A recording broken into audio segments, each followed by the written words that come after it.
Pues nosotros cuando empezamos esta confrontación habíamos tenido unos precios bajos del petróleo, incluso cosas que la gente no entiende muy bien. La situación que se ha venido vivido en Ecopetrol, en nuestro contexto, en donde se dice muchas veces que Ecopetrol no está teniendo ganancias suficientes, muchas veces intentándolo endilgar a la administración actual, la realidad es que tiene que ver con los precios internacionales del petróleo. Hemos tenido unos precios bajos, estaban alrededor de los $68 el barril de petróleo. Hoy Ecopetrol lo puede estar vendiendo en $110 el barril. Es decir, ganamos más plata debido a las consecuencias del aumento de los precios del petróleo. Pero el otro lado de la moneda es lo que yo les mencionaba, y es que el combustible se pone más costoso y afecta sobre insumos importantes, por ejemplo, para nuestra economía, los fertilizantes. Nosotros somos un país que también produce alimentos, que está en pleno desarrollo el fortalecimiento de la agricultura y nosotros vendemos petróleo, pero tenemos que comprar fertilizantes. Y cuando compramos fertilizantes, así como petroquímica, otros insumos, vamos a tener también mayores precios. Y al tener mayores precios, se pueden encarecer los alimentos. Y esto puede afectar la inflación de nuestro país, haciendo que la comida esté más costosa. También que la gasolina, que el diésel esté más costoso y que podamos tener dificultades económicas producto de esta guerra. Te voy a dar un caso. em, la Guajira. Entonces, en la Guajira se ha explotado carbón durante décadas y en la Guajira no hay agua. Bueno, sí hay agua, pero no hay agua potable para las comunidades. O hay comunidades, rancherías que no tienen energía eléctrica. Pues, ¿cómo es posible? Usted debería coger la plata que está sacando del carbón para resolver los problemas de abastecimiento energético. Y eso implica cambiar la política de regalías y decir, todo proyecto de regalías debe incorporar transición energética. La posibilidad es que ahora podamos construir países cuya fuerza económica no sea el petróleo, sino sea la electricidad. Y nosotros somos una potencia en energía limpia, como lo ha dicho Petro, porque nosotros no solo tenemos petróleo, sino que estamos en la zona ecuatorial. La zona ecuatorial quiere decir que nosotros tenemos sol todo el año, tenemos viento, tenemos agua. Hay otros países en el mundo que no tienen lo que nosotros. Además, nosotros no tenemos estaciones, tenemos lugares del país donde hay sol todo el año. Y eso nos convierte en un lugar propicio, estratégico para la producción de energías renovables. Nosotros, si avanzamos en la transición energética, hay una oportunidad enorme para nuestro país, para ser una potencia de generación de energía limpia. Hola, antes de pasar con esta nueva entrega de conversaciones de poder ambiental, quiero aprovechar para recordarte que Poder Ambiental es un espacio que busca cada vez hablar más y mejor de medio ambiente. Y para lograr eso necesito que me ayudes con una cosa, y es que nos sigas en nuestras redes sociales. Nos puedes encontrar en TikTok y en Instagram como poder.ambiental y nos puedes encontrar en YouTube y en Spotify como Poder Ambiental. Si nos sigues, es más fácil que cada vez tengamos mejores invitados para tener mejores conversaciones. Recuerda, lo ambiental es poderoso y lo ambiental es político. Muy buenas tardes a la gente de Poder Ambiental. Les cuento que estoy muy emocionado porque tengo la muy buena posibilidad de estar hoy con el exministro de Minas y Energía, Andrés Camacho. Vamos a hablar de cómo la guerra de Irán puede llegar a afectar el futuro energético del país. Antes de pasar con el ministro, quiero contarles un poquitico de él.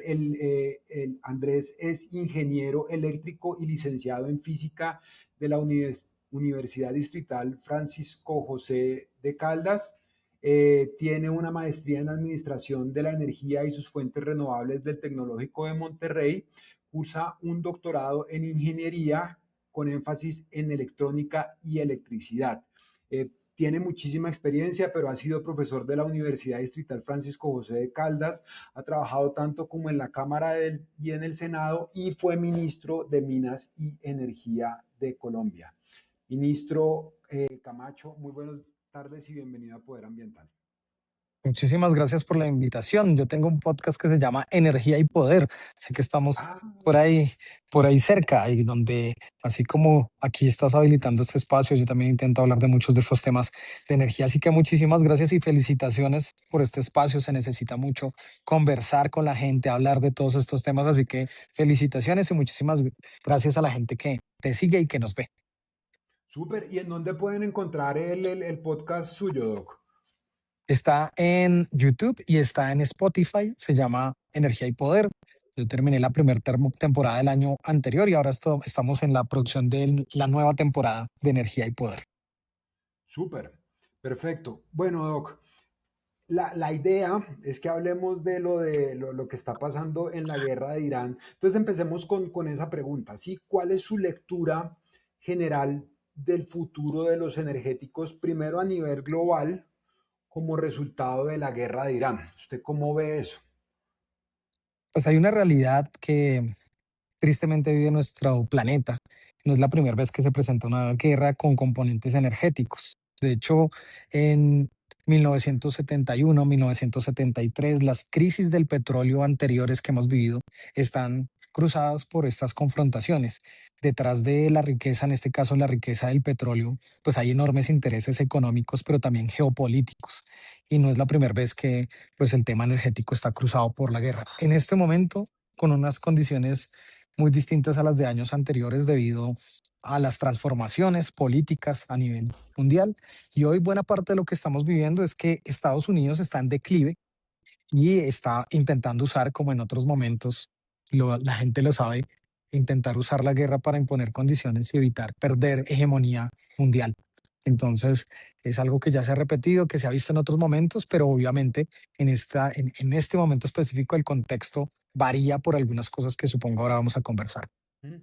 Doc, ¿y usted piensa que, es decir, en el mediano y en el largo plazo, que digamos en este momento el petróleo está, bueno, no me acuerdo en cuánto puede estar hoy, pero alcanzó a llegar como a 108 a finales de marzo? ¿Usted cree que el precio del petróleo puede llegar a subir mucho como a la luz de este conflicto o sea, con el cierre que está haciendo ahorita los Estados Unidos y todo eso? ¿Usted cómo ve el precio de la energía?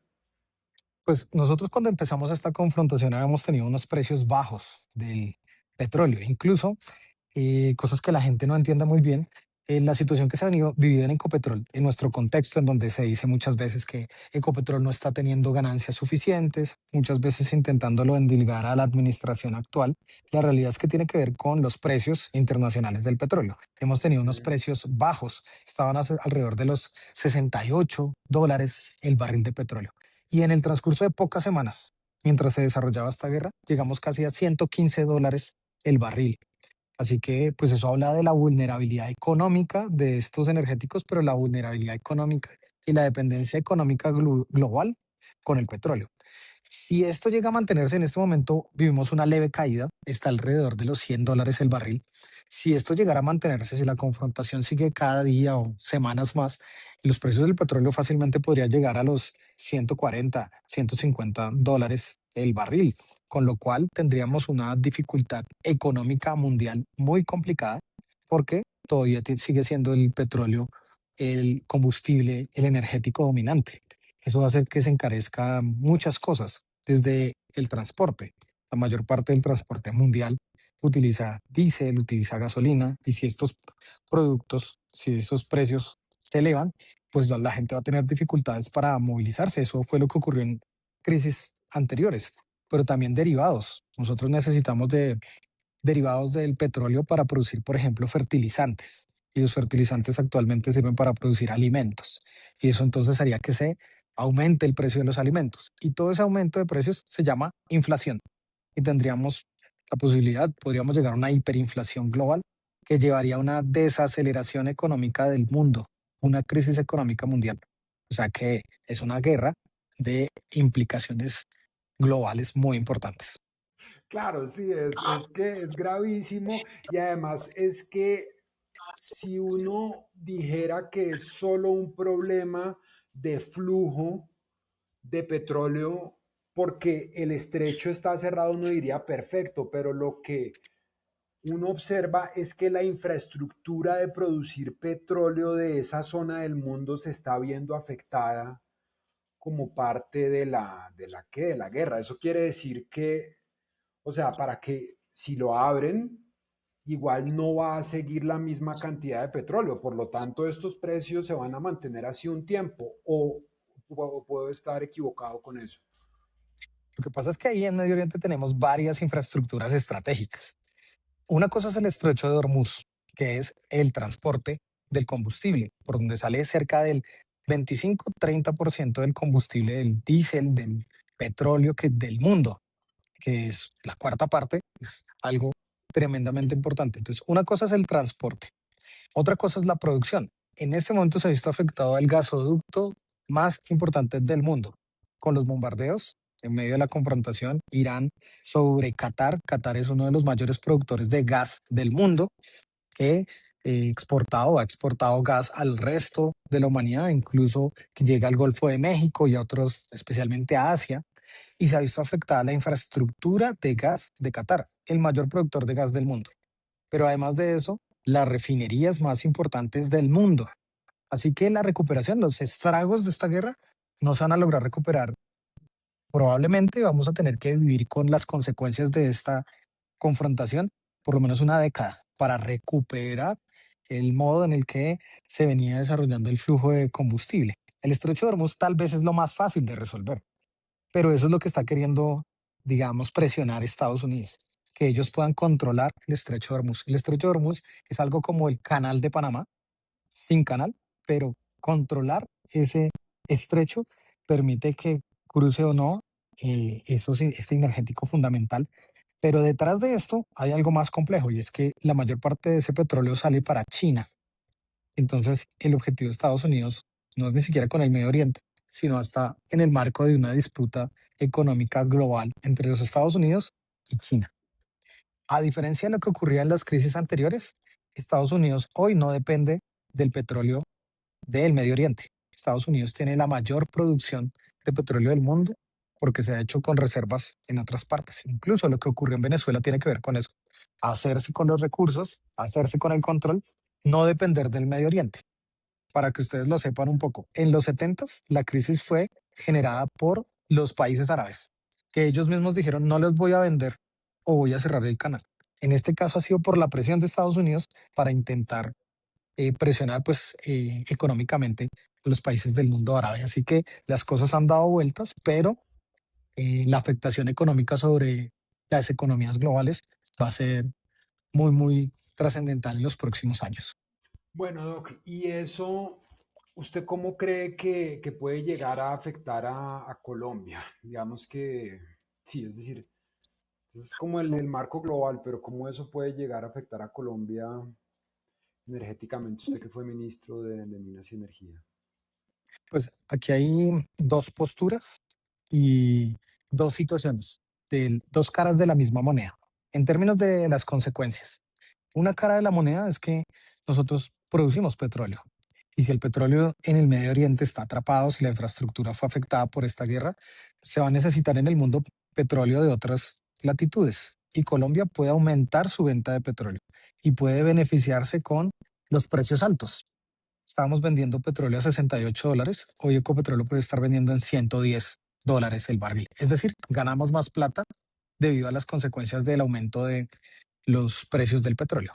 Pero el otro lado de la moneda es lo que yo les mencionaba, y es que el combustible se pone más costoso y afecta sobre insumos importantes, por ejemplo, para nuestra economía, los fertilizantes. Nosotros somos un país que también produce alimentos, que está en pleno desarrollo el fortalecimiento de la agricultura y nosotros vendemos petróleo, pero tenemos que comprar fertilizantes.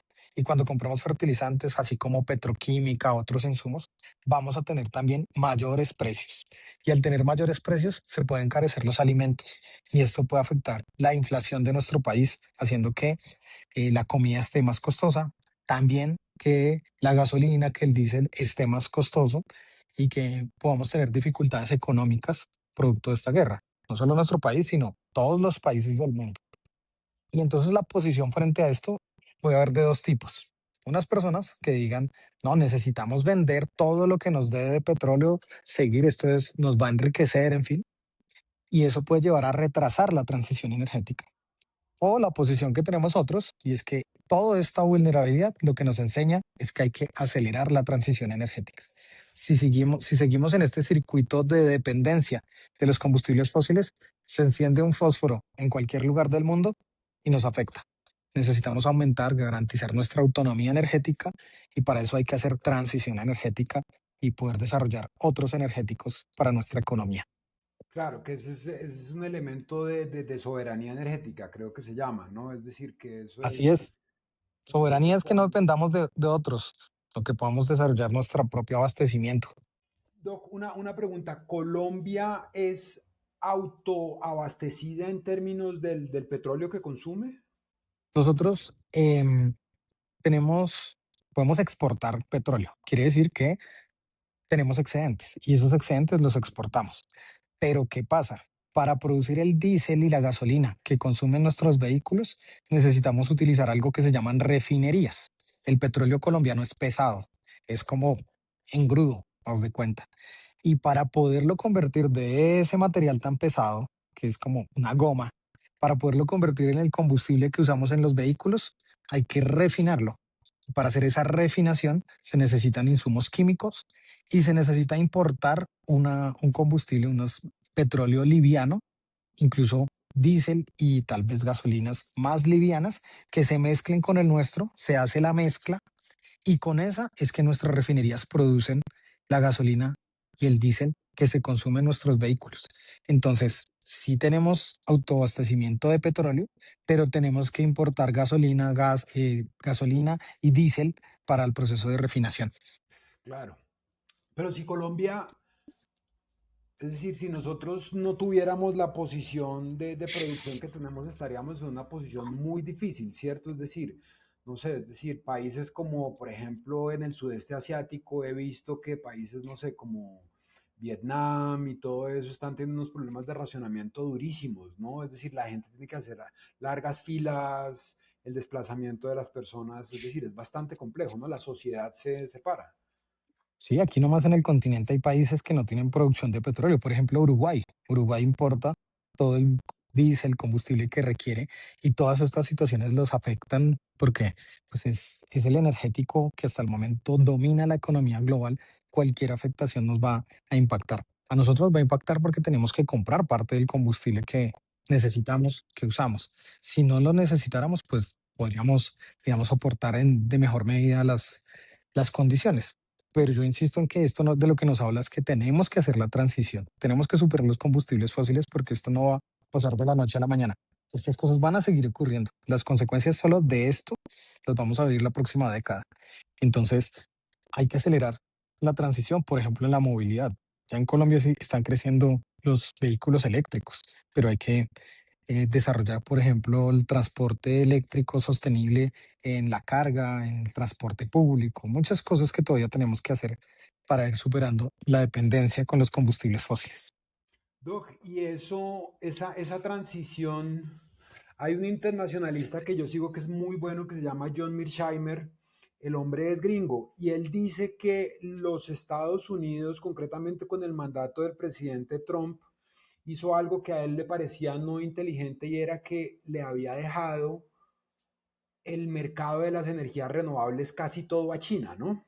Entonces lo que uno observa es que en este momento la lectura que yo hago es que los Estados Unidos como que está promoviendo este modelo de seguir con el petróleo y la China está moviendo lo de las energías renovables. ¿Usted cree que ese puede ser un polo diferenciador que pueda hacer que como el soft power de los países se siga como influyendo sobre los modelos en los que se energizan las economías?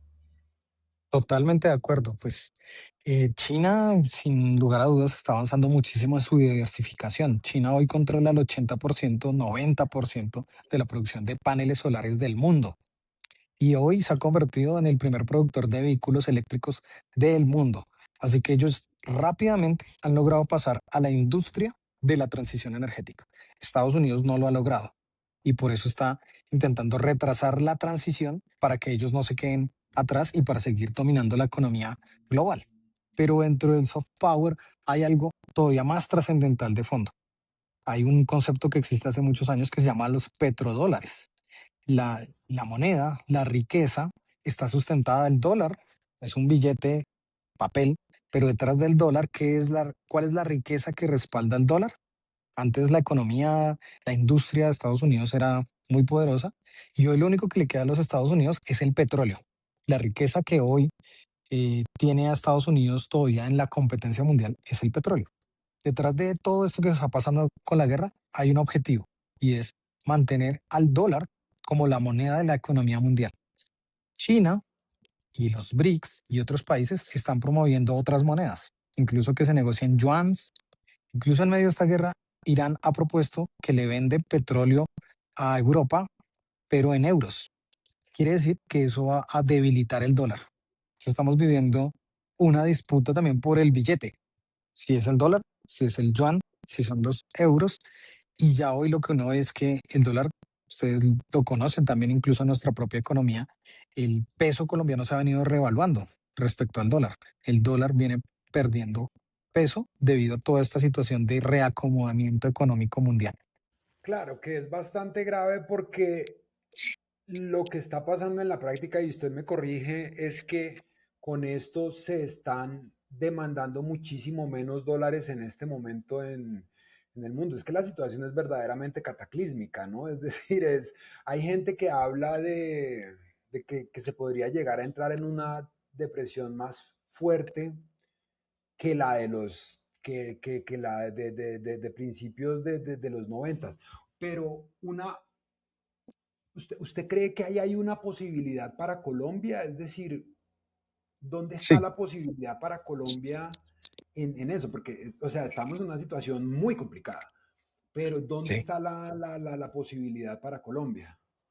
sí. Yo estoy próximo a sacar un artículo que lleva por título de los petroestados a los electroestados. La posibilidad es que ahora podamos construir países cuya fuerza económica no sea el petróleo, sino sea la electricidad. Y nosotros somos una potencia en energía limpia, como lo ha dicho Petro, porque nosotros no solo tenemos petróleo, sino que estamos en la zona ecuatorial. La zona ecuatorial quiere decir que nosotros tenemos sol todo el año, tenemos viento, tenemos agua. Hay otros países en el mundo que no tienen lo que nosotros. Además, nosotros no tenemos estaciones, tenemos lugares del país donde hay sol todo el año. Y eso nos convierte en un lugar propicio, estratégico para la producción de energías renovables. Nosotros, si avanzamos en la transición energética, hay una oportunidad enorme para nuestro país, para ser una potencia de generación de energía limpia y no depender del circuito global de los combustibles fósiles. Mientras otros países, si nosotros hoy tuviéramos en un supuesto total independencia, produciéramos nuestra energía totalmente limpia, pues tendríamos las posibilidades de enfrentar de mejor manera, por ejemplo, estas situaciones de una posible crisis. O sea que sí hay una oportunidad para nosotros, y no solo nosotros, yo diría que África y Latinoamérica, que hemos sido ya denominados los países tercermundistas, que no es cierto, o los países periféricos, pero nosotros en medio de esta situación tenemos los recursos que el mundo está necesitando para salir de la crisis. Correcto. Bueno, y entonces ahí, digamos que teniendo esos recursos, puede haber ahorita el nuevo presidente o presidenta que haya del país, tendrá que tomar una decisión y es si vuelve a abrir el camino del fracking, ¿no? Porque, digamos, si uno analiza un escenario de precios altos sostenidos de petróleo en el tiempo, pues el fracking vuelve a entrar a... Bueno, la pregunta es esa, ¿usted cree que el fracking podría volver a entrar al debate nacional y cuál podría llegar a ser el contraargumento a eso? Porque ya los precios serían más altos. Sí, pues efectivamente, el tema del fracking está en el debate político electoral de este momento. Hemos visto candidatos, candidatas que salen en sus debates, incluso públicamente a decir fracking, fracking, fracking, más fracking. Pero además de los argumentos ambientales, que tú te mueves en este terreno, sobre todo en lo ambiental, poder ambiental, pues conoces de muchos impactos que tiene en términos del agua, la geología, en fin. Pero yo les voy a dar un argumentos del otro lado, como es de la ingeniería. Y es que madurar un proceso de hidrocarburos tarda entre 6 a 10 años. Es falso que el fracking vaya a darle respuesta al país en el corto plazo. En planeamiento energético no hay medidas, no hay soluciones de corto plazo. El tema del planeamiento energético requiere altas inversiones y requiere una estructuración de largo plazo.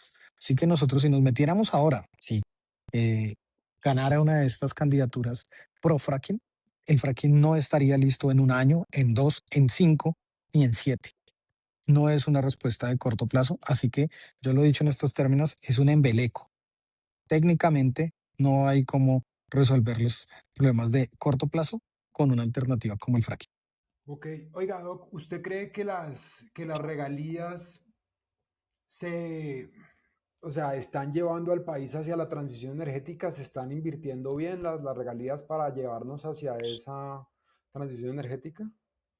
Yo durante mi ejercicio de ministro intentamos desarrollar unas modificaciones. Están en curso esas modificaciones y es que, pero todavía hace falta mucho, porque mientras tengamos el petróleo, el gas, el carbón, todo lo que llamamos fuentes extractivas, esa plata tiene que servirnos para hacer la transición. Pero en la realidad ocurren cosas como la siguiente. Las regalías se usan en construir estadios, en construir parques. Bueno, no tengo nada contra los estadios, no tengo nada contra los parques, no tengo nada contra las vías, no tengo nada contra eso. Seguramente en algún territorio será lo que más se necesita.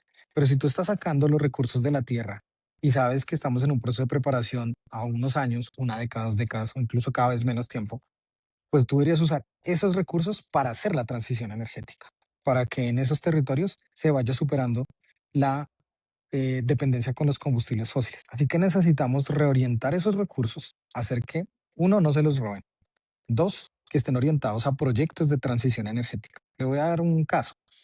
Em, la Guajira. Entonces, en La Guajira se ha explotado carbón durante décadas y en La Guajira no hay agua. Bueno, sí hay agua, pero no hay agua potable para las comunidades. O hay comunidades, rancherías que no tienen energía eléctrica. Pues, ¿cómo es posible? Usted debería coger la plata que está sacando del carbón para resolver los problemas de abastecimiento energético. Y eso implica cambiar la política de regalías y decir, todo proyecto de regalías debe incorporar transición energética. Nosotros dejamos bases para eso, pero hay que profundizar de tal manera que la plata del petróleo, del carbón, del gas, se use en hacer la transición. Claro, correcto.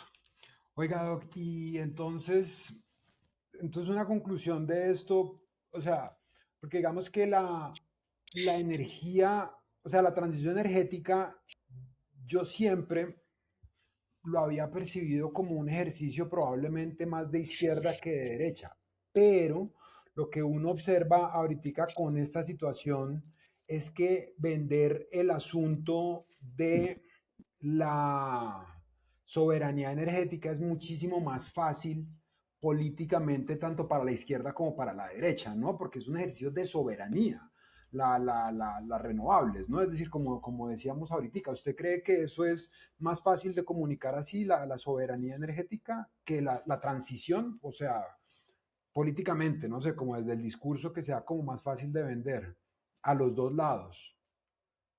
Yo no creo que sea más fácil, de todas formas, para una persona en una región, en un campesino, ahorrarle la soberanía energética. Bueno, aunque hay campesinos con mucho saber, mucho conocimiento y que seguramente nos podrán dar cátedra, pero digamos que una persona que no tenga mucho conocimiento del tema, tú le hablas de transición energética o de soberanía energética, queda gringo. Tal vez la gente, que es parte de lo que hemos estado intentando hacer, puede entender más qué es la transición energética cuando le hablamos de cosas más concretas, como por ejemplo que tenga acceso. Todavía hay gente en Colombia que cocina con leña. El objetivo de la Claro, transición tiene que ser que la gente no tenga que cocinar con leña, que existan formas de acceso a la energía. La transición todavía tiene que, digamos que desmenuzarse mucho más para que la gente en el cotidiano lo entienda. Pero aún así, con todo lo que hace falta, Han salido varias encuestas, no sé si las has visto, donde a la gente le preguntan si está de acuerdo con superar los combustibles fósiles, si está de acuerdo, incluso le han preguntado por el fracking, y la mayor parte de la población encuestada dice que está de acuerdo en superar los combustibles fósiles, la mayor parte de la gente está de acuerdo en que avance la transición energética, porque así no lo creamos, hay una conciencia ambiental que viene creciendo en este país. Yo creo que es una conciencia también social, que son buena parte de la juventud tiene mucho más sensibilidad, por ejemplo, con el animalismo, con la naturaleza, con el planeta. Casi incluso que a buena parte de la juventud le preocupa más lo que pasa en el mundo que lo que pasa en su casa o en su vecindario. La gente está más conectada con lo global y ahí tenemos una oportunidad de transformación. Yo sí creo que hay una diferencia enorme entre la manera en la que la derecha tiene esta discusión y la manera en la que la izquierda. Yo a eso le he denominado, hay unos expertos fósiles que vienen de la derecha, que son aquellos que siguen defendiendo fracking, fracking, fracking, petróleo, petróleo, petróleo, y otros que venimos defendiendo que hay que avanzar en la transición porque si no, vamos a llegar a un escenario muy complejo para nuestro país. Súper.